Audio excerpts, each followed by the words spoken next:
Permanecendo firmes até o fim. E cantavam um novo cântico, dizendo: Digno és de tomar o livro e de abrir os seus selos, porque foste morto e com teu sangue compraste para Deus homens de toda tribo e língua e povo e nação. Apocalipse, capítulo 5, versículo 9.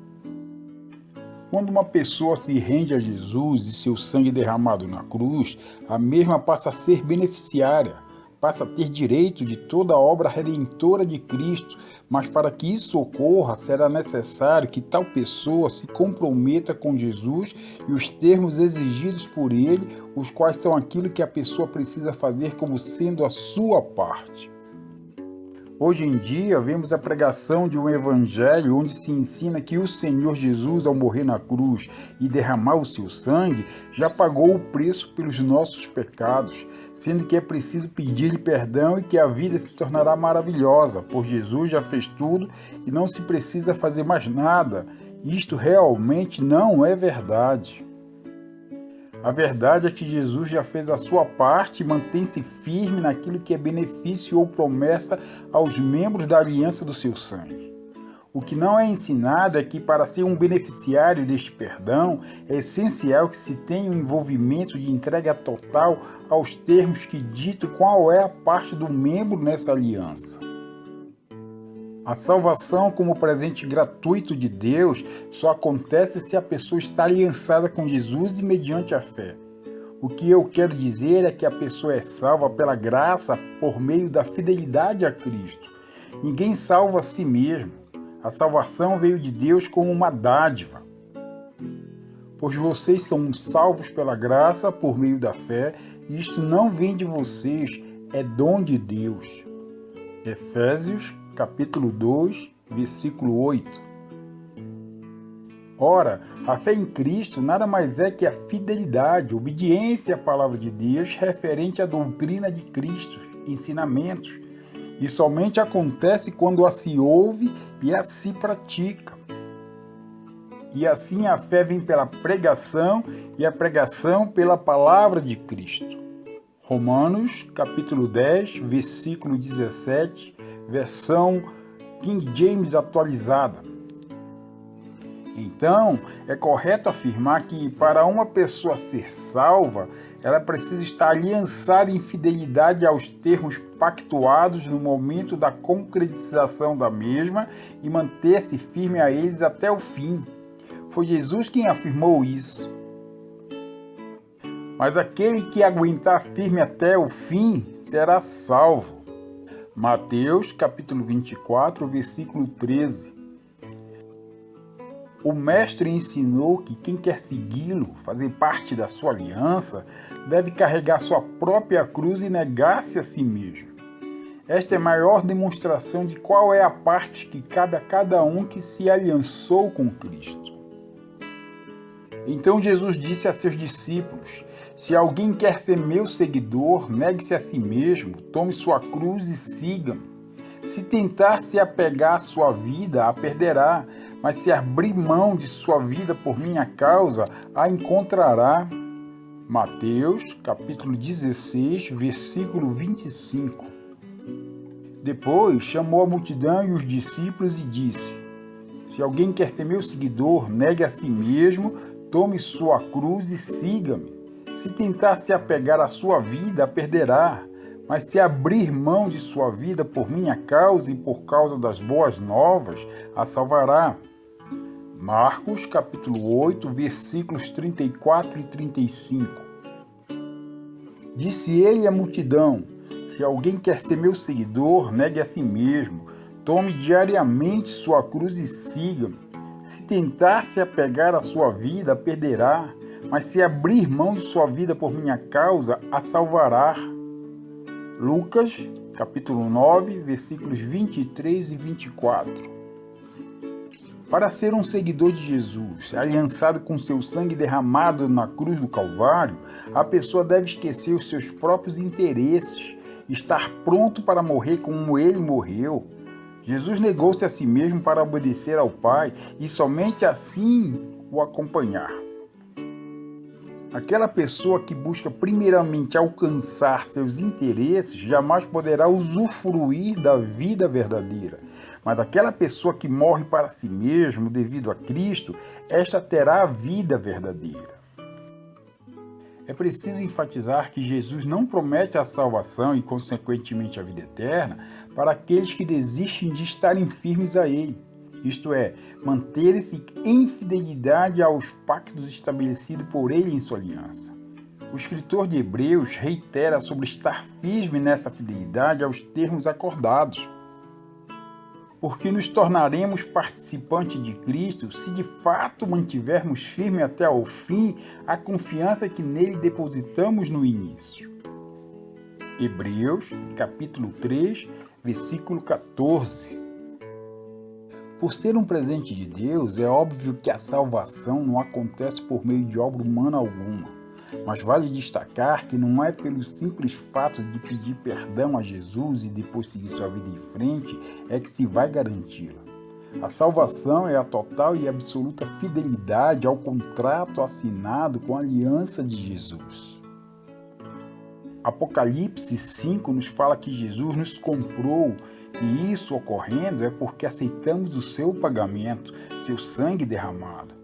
Este foi o preço de nosso resgate. Portanto, se fomos comprados e pagos por ele, aceitamos ser vendidos, transação do resgate, e desta forma já não pertencemos mais a nós mesmos. E cantava um novo cântico dizendo: digno és de tomar o livro e de abrir os seus selos, porque fostes morto e com teu sangue compraste para Deus homens de toda tribo e língua e povo e nação. Apocalipse, capítulo 5, versículo 9. Vocês não sabem que seu corpo é o templo do Espírito Santo que habita em vocês e lhe foi dado por Deus? Vocês não pertencem a si mesmos. 1 Coríntios, capítulo 6, versículo 9. Somos devedores. Veja o que o apóstolo Paulo nos diz sobre isso.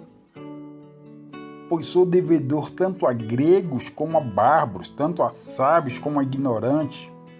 Romanos, capítulo 1, versículo 14. Almeida, revista e atualizada. Pois tenho o dever de trabalhar tanto para os povos civilizados quanto para os não civilizados, tanto para os instruídos quanto para aqueles que não têm instrução.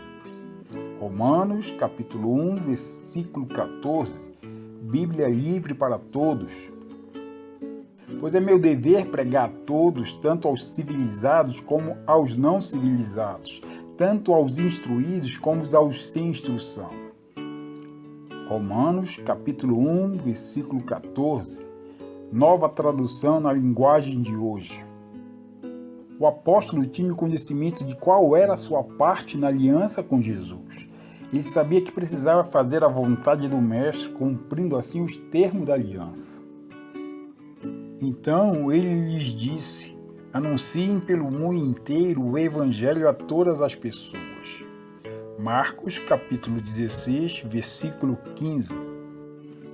Mas recebereis a virtude do Espírito Santo que há de vir sobre vós, e ser-me-eis testemunhas tanto em Jerusalém, como em toda a Judéia e Samaria, e até os confins da terra. Atos, capítulo 1, versículo 8. Fomos comprados por Cristo semelhantemente como ele comprou a Paulo. Após a queda, a humanidade estava em trevas e sob o domínio de Satanás, e todos estavam indo rumo ao inferno. Jesus vem na forma de homem sem pecado, portanto sem culpa, derrama seu sangue por nós, pagando o preço exigido para que pudéssemos ser salvos. Isso demonstra uma transação de compra e venda. Portanto, houve um preço a ser pago e este preço foi o precioso sangue de Jesus. No mundo espiritual, este sangue tem ilimitado custo. Para que cada cristão faça a sua parte cabível na aliança, é preciso que esteja comprometido com a salvação oferecida por Cristo, isto é, comprometido com este preço pago. Podemos citar o exemplo de Jó, que, conforme a Bíblia, era bom e honesto, temia a Deus e procurava não fazer nada que fosse errado. Jó era um homem totalmente comprometido com o Senhor e o próprio Deus sabia disso. Havia um homem na terra de Uz, cujo nome era Jó, e este era homem sincero, reto e temente a Deus, e desviava-se do mal. Jó, capítulo 1, versículo 1. Também podemos mencionar o modelo de comprometimento de Jesus enquanto estivera presente na humanidade. Ele se comprometeu por inteiro e obedeceu a Deus até a morte e morte de cruz. Vemos que Jó e Jesus sofreram os ataques de Satanás justamente por estarem comprometidos com Deus. Tais exemplos nos demonstram que quanto mais estivermos comprometidos com o Senhor e a sua vontade, mais estamos sujeitos aos ataques das trevas. Satanás já foi derrotado por Cristo e retém consigo o domínio legítimo do mundo e em breve será retirado de seu reino. Este é o motivo do ódio de Satã por Jesus.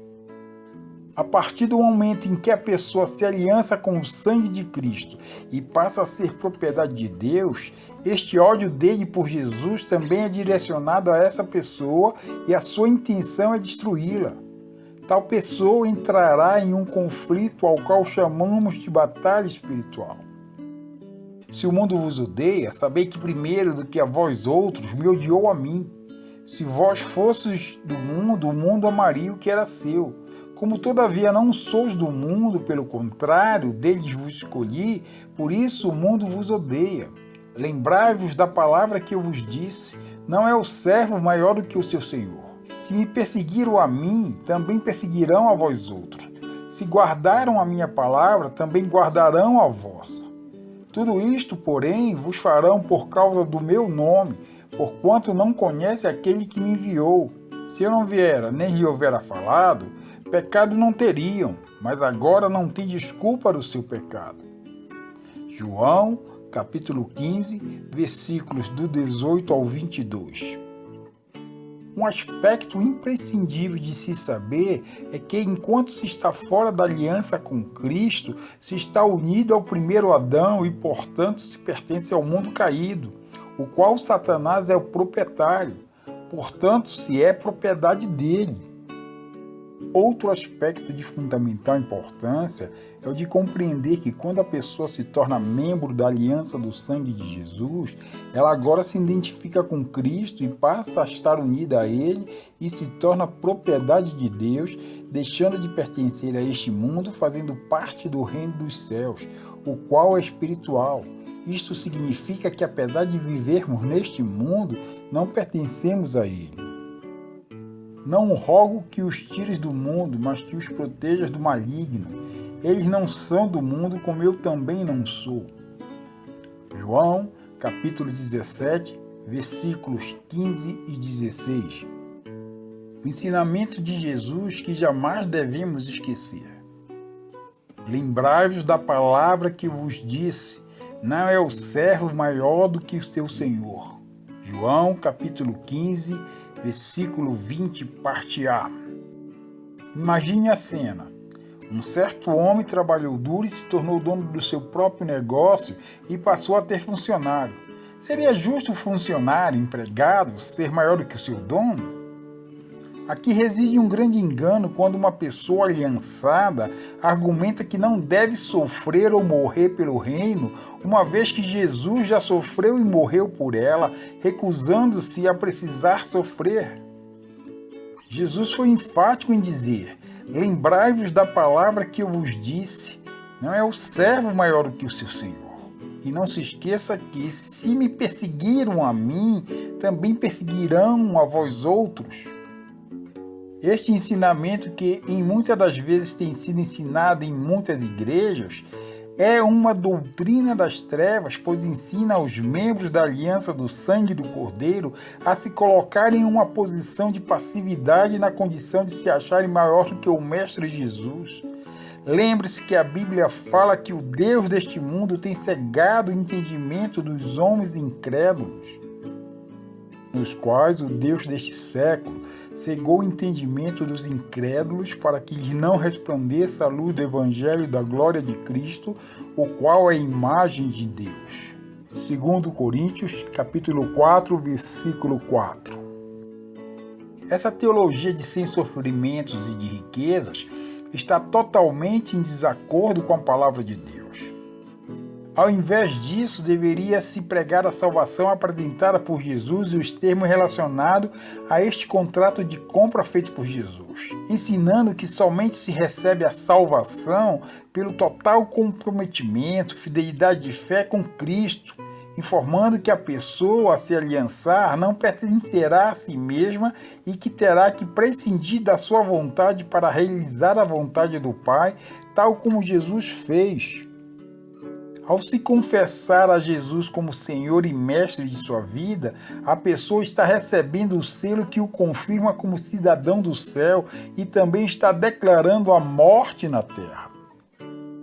A salvação é gratuita para todos, mas está vinculada aos termos da aliança aos quais Jesus se referiu no livro de Lucas. Disse ele à multidão: se alguém quer ser meu seguidor, negue-se a si mesmo, tome diariamente sua cruz e siga-me. Se tentar se apegar à sua vida, a perderá, mas se abrir mão de sua vida por minha causa, a salvará. Lucas, capítulo 9, versículos 23 e 24. Em várias partes do Evangelho podemos encontrar ensinamentos de Jesus sobre a necessidade de um compromisso firme com as exigências que a sua aliança requisita. Quando alguém aceita a compra de Cristo, se torna como um estranho nesse mundo, e o Senhor Jesus nos exige que se deixe de amar o mundo para se amar a Deus. Infiéis, não compreendeis que a amizade do mundo é inimiga de Deus? Aquele, pois, que quiser ser amigo do mundo, constitui-se inimigo de Deus. Tiago, capítulo 4, versículo 4. Fomos comprados pelo precioso sangue de Jesus e feitos reis e sacerdotes. E cantavam um novo cântico, dizendo: digno és de tomar o livro e de abrir os seus selos, porque foste morto e com o teu sangue compraste para Deus homens de toda tribo e língua e povo e nação, e para o nosso Deus os fizestes reis e sacerdotes, e eles reinarão sobre a terra. Apocalipse, capítulo 5, versículos 9 e 10. Mas para que isso ocorra, primeiro será necessário nos mantermos firmes até o fim.